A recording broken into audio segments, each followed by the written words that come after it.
El FBI y la DEA han lanzado una operación federal a gran escala en Minneapolis dirigida a una red de fentanilo que se cree es operada por miembros dentro de la comunidad somalí. Los agentes federales retiraron 1.08 millones de dosis mortales de fentanilo de las calles de Minneapolis, suficiente para acabar con una región entera. Los cárteles están suprimiendo todas las tabletas de metanfetamina, y estas se ven exactamente como una pastilla de Adderall. Pastillas falsas, barras de fentanilo, cristales de metanfetamina. Estos son de México. Estas son solo algunas de las 500 libras de drogas confiscadas en una ofensiva federal contra el cartel de Sinaloa en Nueva Inglaterra. Llevó a 171 arrestos de miembros del cártel.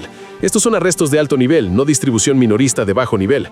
El FBI, ICE y la DEA advirtieron que las pastillas y el polvo confiscados contenían suficiente fentanilo para borrar a toda la población de Minneapolis con exceso mortal restante. La DEA y nuestros socios en todo el mundo están enfocando todos nuestros esfuerzos en romper el cártel de Sinaloa con arrestos e incautaciones en todas partes. Son una de las amenazas más peligrosas del planeta para la salud y seguridad de nuestras comunidades, y espero que esta operación sea un paso hacia la eliminación de esta amenaza de nuestros hogares. En Minneapolis, estos grupos familiares somalíes se mezclaban con la vida cotidiana, llevaban a sus hijos en rutas de drogas y construyeron imperios de fentanilo de millones de dólares justo al lado de vecinos que creían que estaban a salvo. Déjame mostrarte. A las 7:42 a.m., en un tranquilo vecindario somalí en el sur de Minneapolis, la escarcha invernal cubría los tejados y las calles se sentían tranquilas, como si nada peligroso pudiera vivir aquí. Durante años, los vecinos lo conocían como Abdulrahman Nur Ali, de 44 años, un organizador comunitario y propietario de negocios que hablaba suavemente en las reuniones locales y donaba a campañas de caridad. Su familia vivía en una casa de ladrillo de 2 pisos, valorada en $820,000, un símbolo de éxito y respeto. Pero detrás de esas sonrisas cálidas y conversaciones educadas, los investigadores descubrieron más tarde algo mucho más inquietante.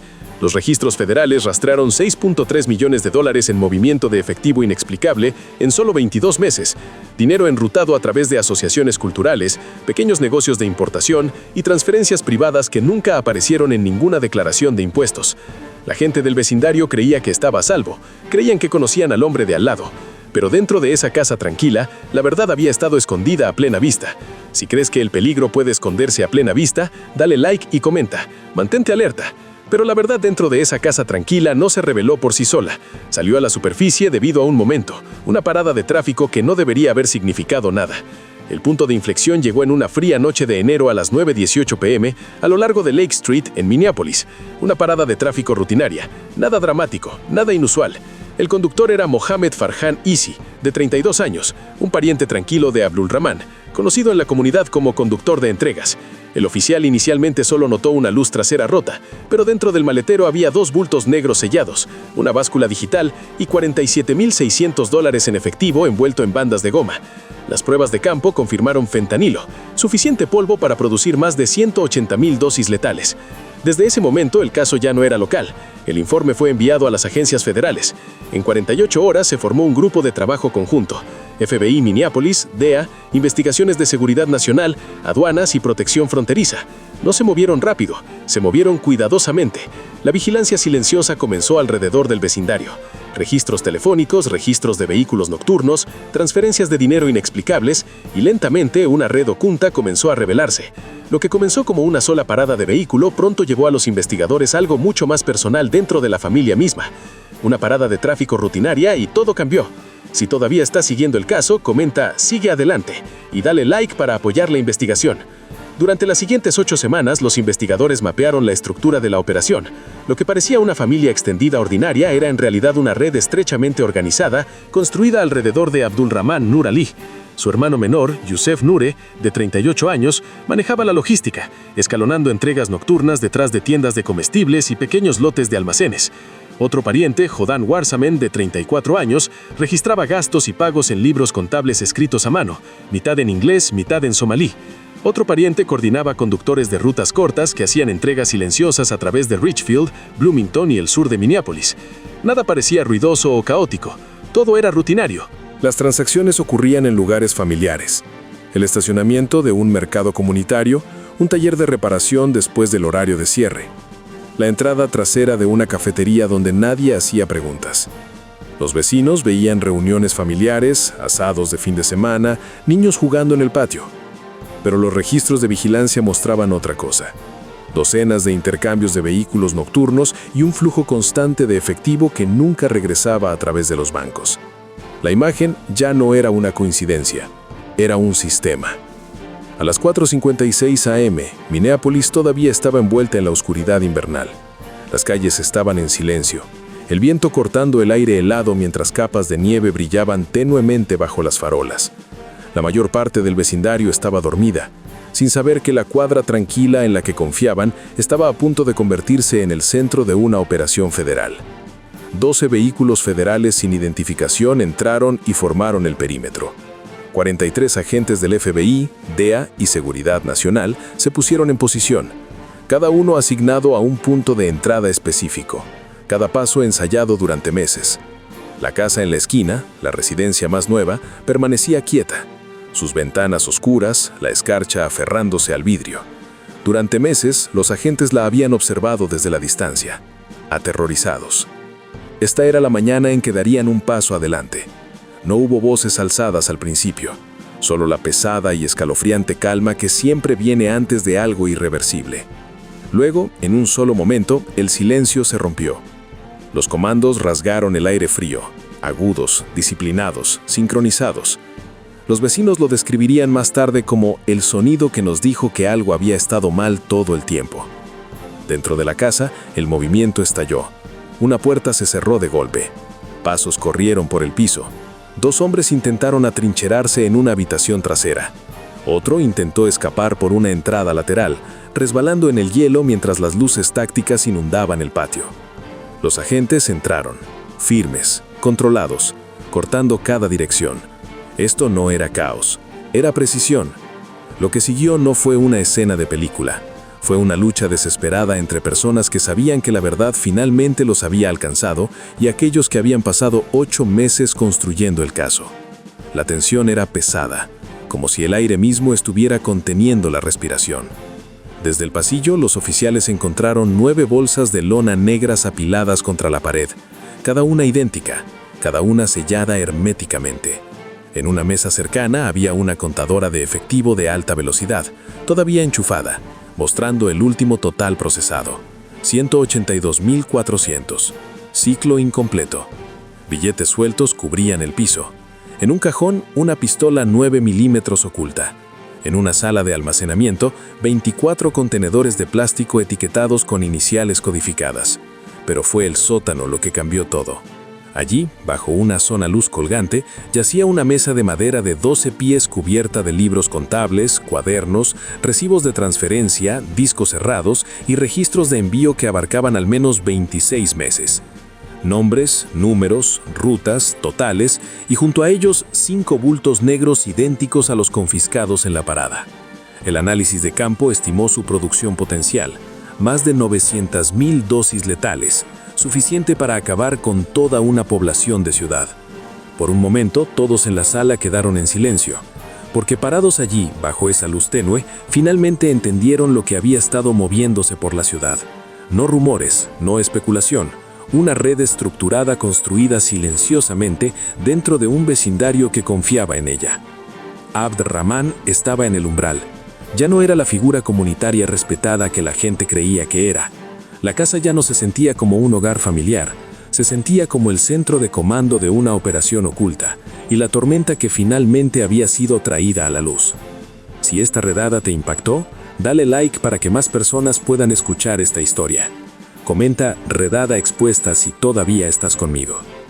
Cuando el ruido de esta redada se calmó, los agentes dirigieron su atención a algo mucho más silencioso, mucho más revelador que el caos de arriba. La mesa del sótano, todavía iluminada por esa única bombilla colgante, contenía respuestas que las armas o los bultos por sí solos no podían contar. Lo que yacía allí no era solo evidencia, era toda una vida de verdad oculta. Los libros contables estaban organizados en pilas ordenadas, cada uno envuelto en bandas de goma ahora quebradizas por la edad. Algunos libros eran nuevos, nítidos, comprados recientemente. Otros estaban desgastados en las esquinas, sus páginas amarillentas, llenos de escritura de mano que cambió con los años, pero siempre pertenecía a la misma persona. Jodan Huarzame, la prima que llevaba los registros financieros. Los agentes abrieron primero el libro contable más antiguo. En su interior, las entradas eran simples al principio. Pequeños pagos, transferencias locales, donaciones a eventos comunitarios. Pero a medida que pasaban los años, los números crecían.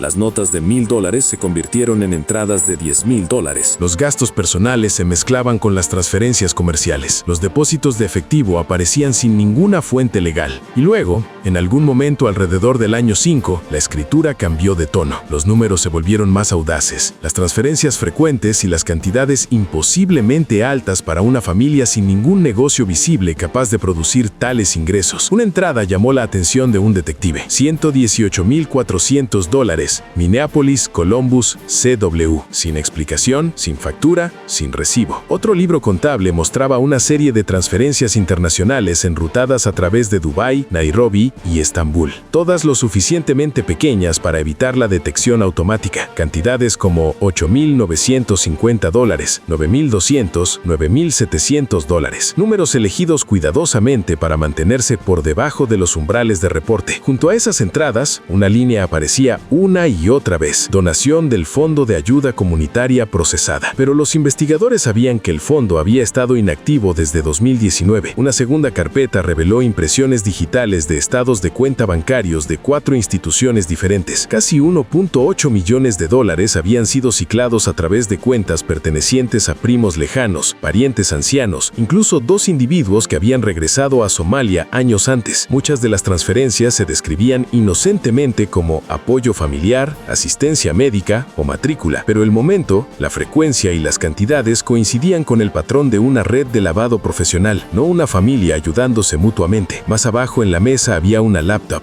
todavía encendida. Su escritorio contenía una carpeta etiquetada Importaciones Comerciales. Cuando los agentes la abrieron, la pantalla se llenó de hojas de cálculo detallando envíos que no existían, cajas que nunca fueron registradas, camiones que nunca fueron alquilados, distribuidores que no tenían registro en el estado de Minnesota. Pero los números se alineaban perfectamente con los movimientos de efectivo registrados en los libros contables de Hodan. Esto no era improvisación. Era diseño, una estructura de lavado construida capa por capa durante más de una década. Y luego vino la sección más perturbadora de todas, un cuaderno escrito enteramente en somalí. Cuando fue traducido, reveló 12 años de consolidación de efectivo, rutas de distribución codificadas y referencias a socios en el norte y el canal de suministro a través de la frontera. Una página final listaba un cálculo total: $6,347,900 limpiados, 22 meses. Los agentes hicieron una pausa. No porque el número fuera grande, sino porque confirmaba algo devastador. La red había crecido mucho más allá de Minneapolis, mucho más allá de la familia Nur, mucho más allá de cualquier cosa que la policía local pudiera haber imaginado. Lo que encontraron en esa mesa era más que contabilidad, era un mapa de un imperio oculto, y solo habían descubierto la primera capa. Cuando la evidencia financiera fue sacada de la casa, los agentes esperaban que el caso se sintiera más sólido, más directo: números, gráficos, transferencias, bultos. Pero en cambio, el peso de todo se sintió más pesado, porque detrás de cada dólar rastreado, detrás de cada línea codificada del libro contable, yacían consecuencias que ninguna hoja de cálculo podría jamás capturar. Cuando el amanecer sobrió sobre Minneapolis, los investigadores se reunieron en una sala de reuniones en el edificio federal del centro. Un gran mapa del área metropolitana colgaba en la pared. Uno por uno se añadieron alfileres rojos, cada alfiler marcando una llamada de sobredosis, una emergencia relacionada con fentanilo o una muerte registrada en los últimos 18 meses. El tablero se llenó rápidamente: sur de Minneapolis, Richfield, Bloomington, Brooklyn Park. Los grupos se formaron alrededor de escuelas secundarias, refugios y complejos de apartamentos. Un agente silencioso finalmente dijo lo que todos en la sala habían estado pensando: esto no pasó en algún lugar lejano. Esto pasó aquí, a nuestros vecinos. El costo humano no era abstracto, era personal. Los registros del condado de Hennepin mostraron 173 muertes relacionadas con fentanilo solo en el último año, muchas vinculadas a pastillas idénticas a las encontradas en el sótano de los Nur. Algunas víctimas eran adolescentes que creían que estaban tomando algo suave. Otros eran adultos mayores manejando dolor crónico, sin saber que sus pastillas habían sido reemplazadas por tabletas falsificadas. En un caso documentado, un conductor de autobús de 62 años de Bloomington colapsó en su sala de estar. Nunca había usado drogas recreativas. La pastilla que lo mató contenía 3 veces la dosis letal de fentanilo. Su hija dijo más tarde a los investigadores que la había comprado de un amigo de la familia que parecía confiable. Un amigo de la familia, una frase que de repente llevaba un un significado mucho más oscuro. Pero la tragedia no se detuvo con las víctimas. La comunidad somalí misma, una comunidad formada por familias trabajadoras, ancianos, refugios y propietarios de pequeños negocios, sintió el golpe profundamente. Durante décadas habían construido una reputación de resiliencia en Minneapolis, apoyándose mutuamente a través del desplazamiento, reconstruyendo sus vidas a través de la fe y los lazos comunitarios. Ahora temían ser juzgados por las acciones de un puñado de individuos que eligieron la gricia sobre su propia gente. Un anciano en una mezquita local dijo durante una entrevista: "Huimos de la guerra para encontrar paz. Nunca imaginamos que los problemas surgirían desde dentro de nuestros propios hogares". Los padres comenzaron a acompañar a sus adolescentes a todas partes. Los centros comunitarios aumentaron la seguridad. Los líderes locales celebraron reuniones de ayuntamiento no para defender a los culpables, sino para proteger a los inocentes del estigma y la sospecha. Mientras tanto, los investigadores descubrieron otro patrón perturbador. Los miembros de la red más nueva a menudo llevaban niños con ellos durante las entregas, no como escudos, sino porque las familias tenían menos probabilidades de ser detenidas, menos probabilidades de ser cuestionadas. Un registro de vigilancia mostró una minivan llegando a un estacionamiento. En el asiento trasero había 2 niños pequeños dormidos bajo mantas. En el maletero había 18,000 pastillas falsificadas. Para los agentes, ese descubrimiento golpeó más fuerte que cualquier libro contable financiero. El costo humano ya no se trataba de estadísticas, se trataba de niños que sin saberlo viajaban en rutas de entrega, de familias perdiendo seres queridos por una sustancia medida en miligramos, de una comunidad traicionada por personas que vivían entre ellos. Y mientras el panorama completo se enfocaba, una cosa se volvió dolorosamente clara. El daño se extendía mucho más allá de los arrestos. Esta red había dejado un rastro de confianza rota, familias en duelo y sufrimiento silencioso. El tipo que persiste mucho después de que los titulares se desvanecen. Y la investigación aún no había terminado. Mientras la primera semana después de la redada se desarrollaba, quedó claro que la operación en la residencia de los Nure no era un final, era solo el comienzo. La evidencia recopilada esa mañana no cerró el caso, lo expandió. Los investigadores se encontraron parados no en la conclusión, sino en el umbral de una red mucho más grande y mucho más intrincada de lo que habían anticipado. Dentro del edificio federal, los agentes comenzaron a revisar datos interestatales. Los libros contables del sótano coincidían con transacciones marcadas meses antes en Columbus, Denver y Kansas City. Surgieron conexiones entre números telefónicos en Minneapolis y cuentas encriptadas rastreadas hasta Arizona y el sur de California, regiones conocidas como principales puntos de entrada para líneas de distribución vinculadas a cárteles. Aún más preocupante, los analistas financieros descubrieron varios pagos enrutados a través de pequeños negocios de propiedad somalí en 3 estados, cada uno moviendo cantidades por debajo de $10,000, el mismo patrón de lavado encontrado en los cuadernos de Hodan. Un investigador lo resumió silenciosamente: "No removimos una red, descubrimos una puerta de entrada a una más grande". Las solicitudes de vigilancia se multiplicaron, las órdenes judiciales se extendieron a nuevas ubicaciones, los agentes comenzaron a monitorear unidades de almacenamiento, almacenes y casas de alquiler a corto plazo en St. Cloud, Rochester y Fargo. Luego vino el descubrimiento que cambió la dirección de la investigación. Un teléfono confiscado contenía una carpeta etiquetada "Líneas Hermanas". Adentro había imágenes de notas escritas listando puntos de encuentro, iniciales codificadas y referencias a socios del norte. Cuando se descifraron, varias entradas parecían apuntar hacia una segunda célula operando desde el norte de Minnesota, posiblemente conectada a envíos moviéndose a lo largo de autopistas rurales por la noche. Esta revelación desencadenó una segunda fase, una mucho más compleja y cautelosa. Los líderes del grupo de trabajo entendieron una dura verdad. Si una familia en Minneapolis podía mover más de $6 millones en menos de 2 años, coordinada con actores fuera del estado, entonces probablemente había otras familias, otros hogares, otras calles tranquilas escondiendo el mismo peligro. La investigación se amplió. Los agentes visitaron centros comunitarios, escuelas y mezquitas locales, no para acusar, sino para proteger. Celebraron reuniones privadas con ancianos, explicando que no estaban atacando la cultura o la fe, sino a individuos que habían explotado ambas. Muchos miembros de la comunidad dieron un paso adelante, ofreciendo información que alguna vez habían descartado como extraña o no es mi asunto. Los patrones comenzaron a formarse: autos similares, visitantes similares, fondos inexplicables similares.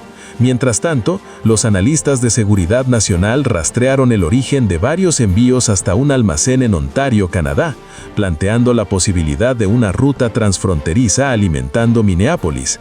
El descubrimiento impulsó la coordinación con los servicios de inteligencia canadienses, expandiendo la investigación más allá del territorio estadounidense.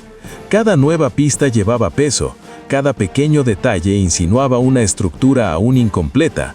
Pero los agentes también enfrentaban un desafío creciente. La red era adaptable. Mientras los arrestos llegaban a los titulares, otros individuos conectados a la célula de Minneapolis comenzaron a quedarse en silencio. Los teléfonos fueron apagados, las cuentas fueron borradas, los vehículos desaparecieron de los puntos de encuentro habituales. Varios sospechosos abandonaron abruptamente sus apartamentos sin aviso. Un agente senior comentó: en el momento en que la luz los alcanza, se dispersan, pero las sombras siempre dejan un rastro. Y así el rastro continuó a través de líneas de ciudad, a través de fronteras estatales y posiblemente a través de límites internacionales.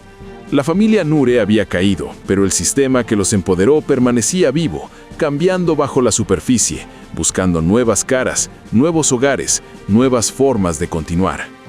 La investigación no se desaceleró. Se intensificó, porque las fuerzas del orden ahora entendían la verdad. La redada en la residencia de los Nure no fue el clímax de la historia, fue el capítulo de apertura de una batalla más grande, una que tomaría meses, quizás años para exponer completamente. Y mientras los agentes se preparaban para la siguiente fase, una pregunta pesaba en la sala. Si tanto estaba escondido dentro de un vecindario de Minneapolis, ¿qué más estaba esperando en la oscuridad? Esta noche, mientras retrocedemos de las redadas, los libros contables, los números y las calles heladas de Minneapolis, una verdad se vuelve imposible de ignorar.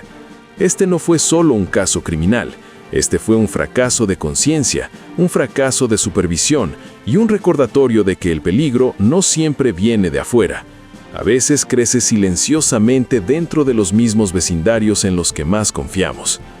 Durante años, estas redes operaron bajo respetabilidad comunitaria, detrás de títulos de caridad, dentro de reuniones familiares y bajo la comodidad ciega de «son buenas personas, nunca harían eso». Pero la evidencia prueba lo contrario. Más de 1.8 millones de dosis potenciales de fentanilo, suficientes para devastar una región entera, se movieron a través de calles tranquilas, centros culturales y hogares ordinarios. Mientras los políticos debatían políticas y las agencias estiraban recursos limitados, las familias enterraban seres queridos, las comunidades perdieron confianza y toda una ciudad aprendió una lección dolorosa. Cuando la rendición de cuentas desaparece, la vulnerabilidad crece. Este caso fuerza preguntas políticas incómodas. ¿Quién no notó las señales de advertencia? ¿Por qué se ignoraron las señales alerta financieras?